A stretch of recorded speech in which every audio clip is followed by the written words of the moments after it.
Hi everyone, welcome back to the Well Workplaces podcast. I'm Tom Bosner, your host, and today I'm really excited to be introducing a new series on the podcast, which is all about working parents and women at work. And to help me get through this series, I've brought in a new expert to the group, which is Poppy Griffiths. Now, Poppy Griffiths is a professional coach and speaker on all things high performance. She's the director of and founder of UnlimitU, a high performance consultancy that's passionate about supporting people through career life success of working parents, women, and positive mental well-being of people in general. Poppy, welcome to the show. How you going? Thanks, Tom. Lovely to be here. And I think it's terrific that you've pulled together this podcast for working parents. I'm sure we can share some great tips and have some good conversations. So thank you for having me, and thanks for that generous introduction. Oh, no worries at all. Yeah, it's great to be talking about parenting. And when I put the video on, I just realised that this room that I'm in is kind of ironic for the session with my son's cot there in the background. And also, I was just saying to Poppy, I've just been away in Perth for a week where we left our kids with my family there. So it's kind of interesting time to talk about, I guess, careers, but also how the hell you manage things as a working parent, and how do you kind of prioritize work and obviously family, and that's probably in the wrong order: family first, then work second. So we're really interested today to talk about probably looking at how do you manage that overwhelm, which I know I've definitely felt in the last week, if I'm being honest, and also the guilt that sometimes can come with being a working parent or just being a parent in general. So Poppy, we might kick off with a really obvious question, or maybe not so obvious question, but why do you think working parents really matter? Or why is this topic important to you anyway? Yeah, it's a great question. It's a good place to start, Tom. I think the data even over the last couple of years, based on the pandemic that we're facing, what's coming out from McKinsey and even the Centre of Perinatal Excellence here in Australia, it just shows that the impacted numbers are so large. People may not be aware there's actually over 7 million families in Australia. And 70% of them where there's couples, both people are working. So increasingly the demands are high, and the last couple of years, 63% of parents are burnt out.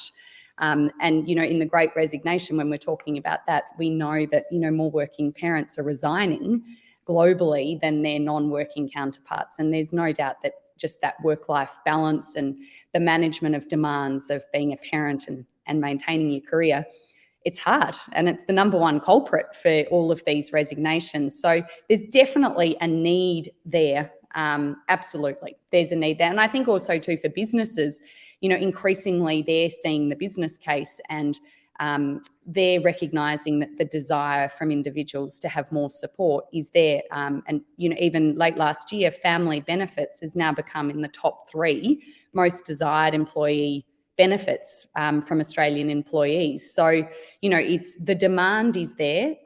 Most working parents need and want support. Unfortunately, there's still a bit of a gap. Probably it shows only 50% of people in Australia who are working are getting the support that they need from their employers. So, we all know there's heaps of advantages for employers from, attracting great talent, just even generally being able to support the well-being of their parents, to, promote themselves as an employer of choice. There's so much opportunity, but there's probably still a bit to be done by way of supporting working parents in a way that's going to be helpful. Yeah, perfect. And I think, the last couple of years or longer now, that flexibility piece has been important and it's been talked about, but it's also created, as the stats show, for working parents, it's often created really longer working days, and also with lack of separation sometimes from the home, it's created for, and I'm speaking also as a parent here, just that overwhelm of going, well, how do I really kind of separate or try and have that nice balance between work and home? And when those working days were so long, and also there was a lot of stress other stress happening in the world, and there still is, it's created that really, I guess those that stress cycle, that anxiety cycle, and the result of that for a lot of people was overwhelm. So Absolutely. Yeah. yeah, I'd be interested to hear from you, like that sort of that overall result being that feeling of overwhelm, and also I've heard, I was speaking with a colleague the other day, and she was talking about mother's guilt. So it is something that it comes up in conversation a lot. But with mastering overwhelm, or kind of getting on top of that, how do we get better at that as working parents? What do you think? Yeah, it's a great question. I think, Tom, too, you hit the nail on the head when you say just the overwhelm that everyone faces, especially in more recent times. It's only increasing. And, the demands that are placed on us with the blur of work and home boundaries definitely is contributing. And I think every single working parent here, and who listens to this would identify that we all face this really daunting, unexplained, complex phase of life. And we're not just building our careers, we're actually building our careers as working parents. And I think no matter whatever your specifics are as an individual, you're not alone as a working parent. And I mean, as a career coach, and world-renowned career coaches will absolutely tell you over and over that they're yet to meet any working parent that's got a really intimate and clear view on how to fit career and family together without this, big overwhelm. And it's individual, and it's dynamic, and it's unique to each of us. And there aren't any silver bullets. I always say the problem's the problem. You're not the problem. The problem's the problem. But what can we do about it? In answer to your question around overwhelm, there's a couple of things here, but there's some really 4 basic ideas, just that I think is really helpful to get people to think about. I say, know your end game, right? So when we've got clarity on what we want and where we want to go with more of a long-term positive outlook, we get so much less caught up in that day-to-day overwhelm and that never-ending task list, and that feeling as working parents of just relentless exhaustion. So it's really important that we have that longer-term view on our end game. That's absolutely one. I think secondly, investing your time wisely. So I always say, just prune out your calendar that doesn't align with your goals, with your family goals, with your end game. I mean, of course, we've got to think about the short term, day to day, but, perhaps it's even about saying no to 10% of activities in your family's agenda that's just totally misaligned to what your end game is. And another thing, just keep a task done list. I think so many of us have this to-do list, right? But if we actually focus on what are the tasks that we've done for the day, what are the wins, what have we completed, because the task list never ends, right? And uncompleted tasks take such an enormous anxiety and mental load for all of us. So I always say, focus on those wins and the things that you are completing each day and celebrate them, because we should be. And making the time for time out. That's the other thing. There's always going to be things to do, places to be, stuff to be done as working parents. We have to actively schedule time out, right? So if that even means, is it 15 minutes, and you have to actually schedule it in your diary, to have a cup of tea, to read the paper, to have a walk around the block. It's really important that we do this, because we continually feel so consumed and overwhelmed that, we're no good to anyone when we're like that. And I think having time away, from our own internal overwhelm, and by way I mean that if you're not very good at making time for your cup of tea, what could you do? How can you throw yourself into others? What can you do to invest your time in others? Because I think we often internalize our overwhelm, and we're so busy on our own worries. Just spending some time to actually engage and connect with others, other working parents, other colleagues, that really reduces our internal worry and that stress and overwhelm. So yeah, a couple of 4 basic ideas I like to share. I love it. Yeah. And I think, I don't know about you, but for kind of defining an end game, or what are my goals? Sometimes maybe the overwhelm just doesn't allow you to get to that point. So, what do you do if you aren't sure, you're not really sure as to what matters to you as an individual. And I'm saying that as someone that can probably relate to that feeling of going, what I is know it? I should have. I don't know. What is that thing? And everyone's listened to Simon Sinek, and then you're like, oh man, what's my Yeah. why? Like, yeah, you start No, losing. You think you're losing your marbles because you can't really get point your finger on what it is that you're all about. Yeah, it's so true. And I think, I mean, Tom, it's really knowing, it's easy to say here are 4 basic things, but hey, we all know that this takes time, it takes effort, and it takes dedication. And knowing what's meaningful can feel like a really big question, as you're saying, and not a question that we can answer just, straight away. I like to say if you're not 100% sure what you want, or, if, what you want is going to be meaningful to you, which is most important, form a hypothesis or two. So like in a career sense, like where do you want to go in your career? Do you want to be the managing director? Do you want to be a director, senior manager, project officer? Like where do you want to go? Or from another hypothesis, by way of, do you want a job that allows you flexibility to be around for the kids more, but also to lean into your career? So it's really helpful to actually form a hypothesis or two and then run experiments with them. So test them. Like think about your existing job.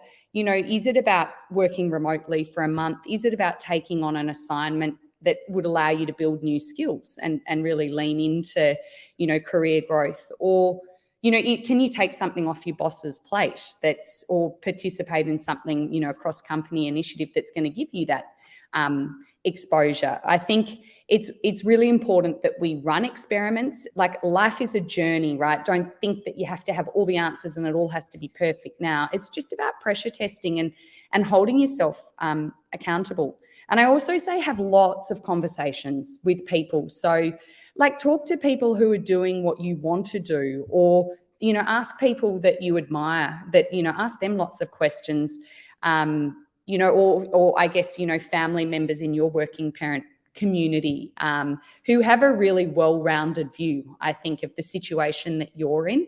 It sort of gives you that flavour, and I think often validates some of your own ideas if you're on the money with, maybe what your end game wants to be or your goals. And the last one, just think long-term.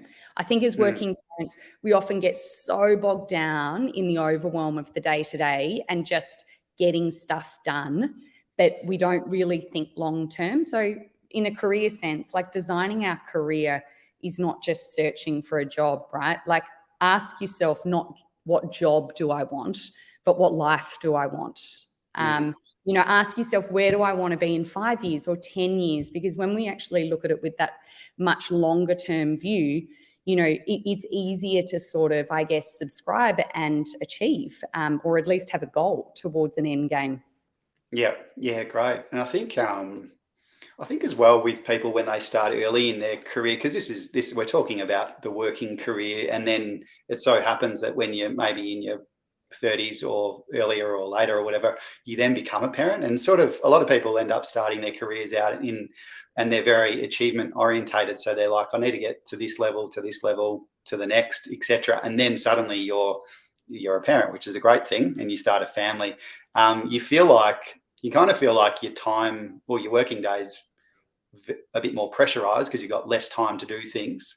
And so then you feel like you sort of, when you start off, you feel like you're kind of late for work, and you feel like you're leaving work earlier. Behind on everything. Yeah. So kind of, I guess with your tips there as well, I guess you're like what you said is it's really around what life do you want to have, really, not necessarily what job do you want to have, and also that your career does change, and it's okay for 5 years if you're not taking the foot off the pedal, but your priorities shift so that you're not achievement orientated and you're more searching for that meaning, I guess, in what you're doing. I think as well, maybe throughout the pandemic, people are looking really now for more meaning in their careers, aren't they? They're not necessarily wanting to just make more money or just climb the career ladder, that kind of thing. I'm wondering though, from your perspective, what are some of the stressors that stop people from pursuing the the meaningful career pathway? Is it really just the getting overwhelmed, or is there more to that? Yeah, I think that's a good it's a good question, Tom. I think there's probably many things at play here, and for Mm, again, everyone's career is and parenting situation is unique, but there's probably some natural watch outs. I call them stressors that absolutely do prevent us from pursuing what we want. And it's just worthy to be mindful of them. I think often as working parents, we suddenly feel so deep into our careers that it feels too daunting to make big changes or any change, because let's be honest, we've got mortgages, we've got kids education, we've got rent, we want to go on holidays, the thing I do say here is mid-career professionals can and do make changes, and you can absolutely turn the ship, but the speed at which you turn your ship may be slower, and just accepting that. So, with kids and finances front and center for you, you may explore, the exploration stage may take longer. Maybe it's about taking less risk. But the key thing here is come back and really ask yourself, like in 20 years' time, and realizing that I stayed in this career forever and always, like, are you going to be happy or are you going to be unhappy? So again, when you're worried about being deep into a career and thinking, God, this change is just all too much, flash forward to your older self and just say, like, God, would I be happy with this decision I've made? I think finances obviously naturally is another one where people stay in jobs and roles for money, right? We all have to work to live. But what steps can we take, right, as working parents that will provide a bit more of a financial cushion for us and create what I call that psychological freedom? So, is it about creating a budget and looking for, I guess, lower cash flows possibly that you need, each month? Could you, even look at scenarios where that would allow you to compromise possibly on a few of your, lifestyle things for a period of time? I mm, think even for a lot of people that are thinking about changing jobs, just sometimes in the lead up, given it can take longer as a working parent, sometimes carve out a financial buffer, so that when you're actually finally ready to make that change, you're in a better position to act on it. So yeah, finances, deep in career. I think time, let's be honest, we're also time poor. And I think regardless of working parent, not enough of us make the time to work through, the important things that, are of value to us in life. We always say we'll get to it tomorrow or next week. And mm, mm, I think experts will tell you that, and I myself would say, I don't think, you'd ever meet a person who hasn't benefited from sitting down and just dedicating the time to nutting out what they want in their career. And if that means putting time in your calendar every week or every fortnight and asking yourself, what does a meaningful career look like for me?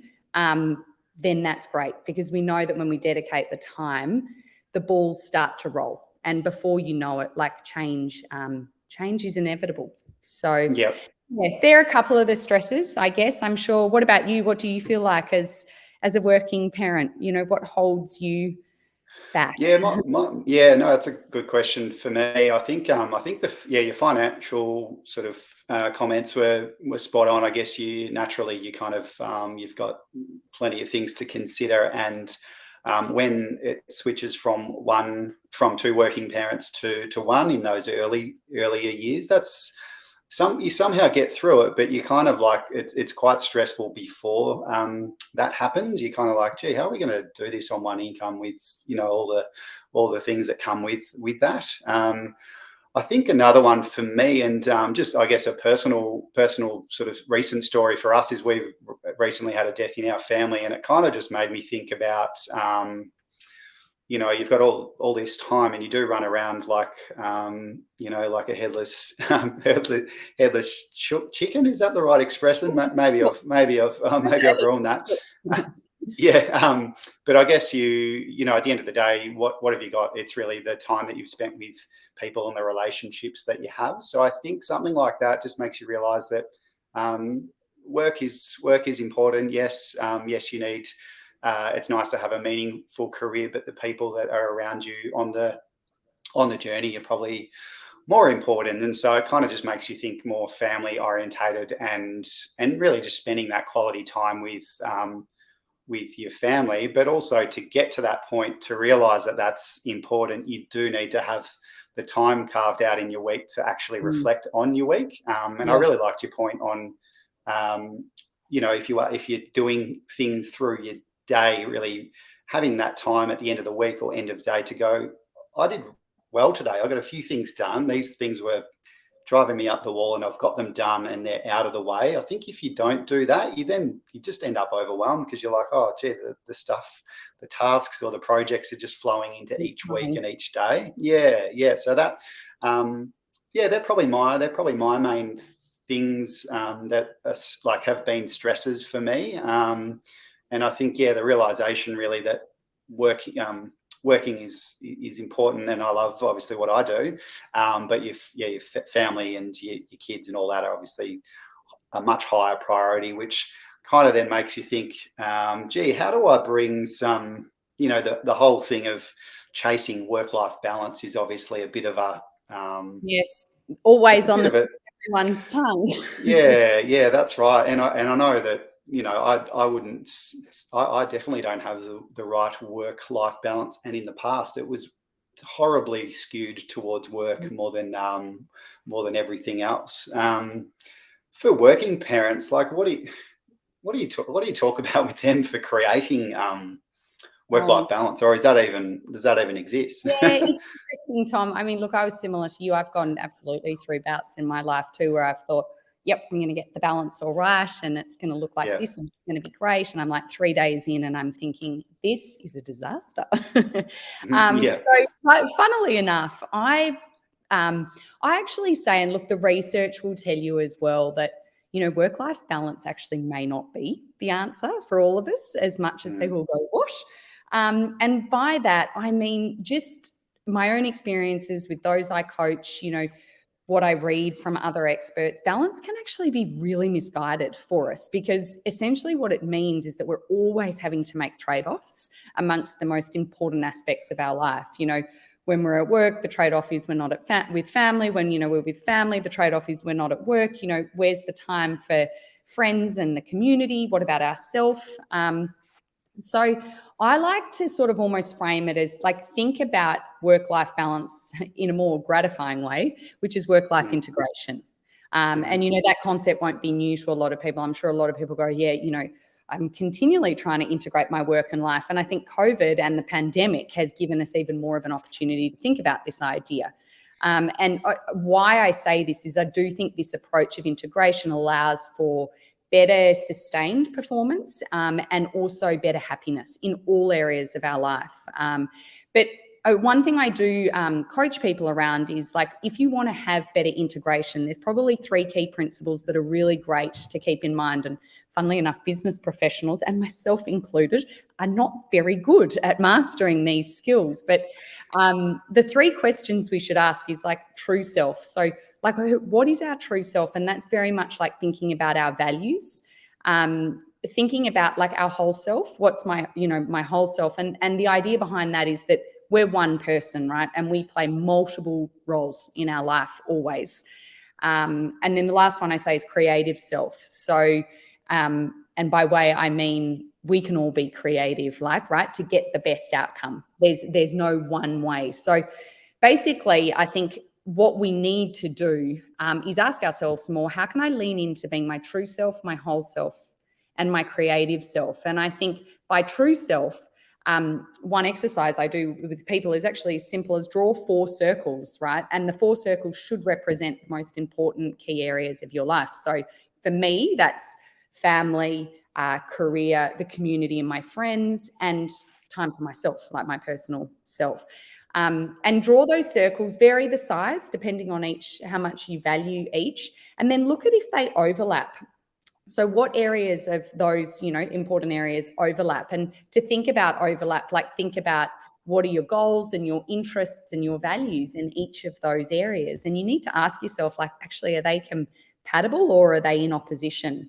And I often say to people, like, what can you actually do where you can bring more alignment to your 4 circles, so that, and perfect alignment like a tree trunk, that's not ever going to be 100% achievable for everyone. But what we can do is we can start to think about, well, what could I do to bring my career, and how I value my career so that my family respects it and understands it and buys in? What can I do with my family, or vice versa, that would allow them to flex into, what I value doing in the community with the school? Or so I think that principle really allows us to lean much more into our values and start to consider our true selves and the things that are most important to us and how we can better align them. Yep. And I think whole self by way of, as I said, like, we're one person, right? And we have multiple roles in our life, but to ensure that we owe it to ourselves, right, to have integrity in all aspects. So one thing I suggest is, like, we've all got strengths, right? Write down what your 5 strengths are, and then think about how could you actually utilize some of those strengths more readily in each of the important areas of your life. So, if you're really strong at, achievement or community, or whatever your strengths are, like, how can you bring that into your career? How can you bring that more into what you choose to do every day? I think sometimes we're really not aware of our strengths, and they play such an important part in us being able to show up well. And then creative self is just, I think, goals, right? Like, we all like to have goals. We're all working towards something, but how can you be a bit more creative in getting there? So there's not one pathway to ever achieving what we want to achieve. Think about 3 different ways that you could get to that goal that you're trying to achieve, and think about the resources you'll need and, the challenges that you may overcome. But I think when we actually give ourselves options, we are far more, we can keep our eyes on the prize, so that when it all does go wrong or we're not reaching the goal, we've got alternative pathways. And that's what I mean by saying being creative, leaning into your creative self. Have options, give yourself options, and make various ways to get to your goals. Yep, beautiful. Oh, I love that. That's cool. I love the strength stuff. We did a exercise actually probably 5 years ago, or maybe longer. I've been at Pinnacle for 13 years, so maybe it was 5 years ago. The exercise was using the values in action, or the VIA. Yes, the VIA character strengths. Is it a strength finder thing? Yeah. So anyway, it was my experience was quite interesting, because prior to that I didn't think so. I did the assessment, and I did a couple of other similar ones, and creativity was my number one thing. But if you look at me and you look at what I do, you'd be like, where Tom, you're so creative. where and how are you creative? And so what I actually did from those 5 years ago, and then realizing that just kept coming up, was I started doing more things that helped me. So the start of the day is normally around creative type activity. I would say that what we're doing now is actually creative in the way that it's, comes together, and it's a conversation, obviously, and there's heaps of other things that happen around it. But I found that when I started doing more creative things, it really helped me through the last couple of years that have been obviously a challenging time for everyone. But so, really starting the day off with your strengths was my experience, and it just made me realize that I'm not good at a lot of other things, and then I'll in a business bring people in that can do that. But not a lot of people in our business don't do what I do. So it's kind of like realizing that, and then realizing that career-wise or working-wise, I just need to keep doing what I'm leaning into good at. Yeah. And also, so often when we find them out, we think, that's so me, but it hasn't necessarily been in our conscious awareness. And until we actually can label them for ourselves, we don't, like for you, like you probably were like, well, how can I, now that I know creativity is there, how can I lean into it? As you said, like early in the morning when productivity is high, and I can, I can really maximize. And I think the other thing I loved about what you said then is sharing it with those you work with. So it's one thing to know our own strengths, but share it with your colleagues, share it with your manager, your boss, and even your family members, because when we all share our strengths, we can actually more readily play to them respectively, rather than sort of trying to jump around crazily, adding value in where we may not necessarily be as strong. But the VIA character, maybe we can actually share that after this. It's a freely accessible strengths survey. It takes 15 minutes, and you'll get a really good idea around what your strong character traits are. It's a great place to start. Yeah, really good for job crafting as well, in terms of internally going, oh, okay, I know you kind of signed up for this type of job, but we know you don't really, well, you're really great at this other bit. Let's just sort of tweak it a little bit. And that's what I needed to do for my own sort of role in Pinnacle Health Group, because there was a lot of things that I wasn't that excited about. And but what got me about coming out with my strength, or not coming out with my strength, but realizing my strength, was that creativity. Like, I've come from a science background. I'm like, this is so different to what I did academically at high school and uni and stuff. So it was like, that was the main thing for me, was like, oh God, that's really different.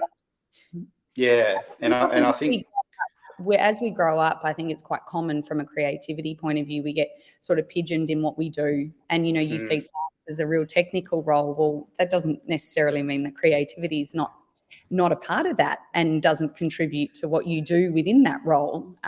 So yeah, it's great. And I think when you know that, it gives you a lot more flow and more enjoyment too in the tasks that you do choose to take on in that role. Yes, lots to be said about strengths. Absolutely, yeah. So it's a really good point. We might attach the VIA link through in the show notes for those that are interested. Poppy, thanks so much for your time on this one, and we've got plenty of other aspects of this to dive into in further topics around working parents and working women. So thanks again, Poppy, and take care. Absolute pleasure, Tom. Thank you for having me. Great conversation. Bye. See you later.